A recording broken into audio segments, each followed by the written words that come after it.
paghatod og libreng serbisyo sa lokal nga panggamhanan ngadto sa katawhan pinaagi sa serbisyong barangay Oplan Kalinaw. Inubanan kini sa nagkalain-laing opisina sa lokal nga panggamhanan aron ipatagamtam ang mga serbisyo nga angay masinati sa kadaghanan. Nangunang opisina ni City Mayor Jose Lampagos alang sa pagpadayag og libreng serbisyo sa katawhan sa barangay Dapco.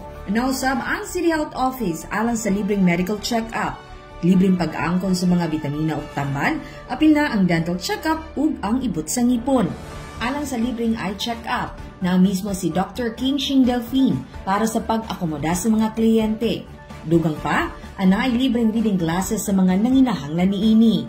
Apil sa mga opisina nga nagpaambit sa ilang mga serbisyo, mao ang City Agriculture Office sa paghatag libreng vegetable seeds ug fertilizers, City Veterinary Office para sa mga alagang hayop nga nanginahanglan og check-up ug bakuna, City Civil Registrar's Office alang sa late registration of birth certificate, death certificate ug uban pa, City Public Employment Service Office alang sa mga konsultasyon sa mga bakanting trabaho nga pwede applyan.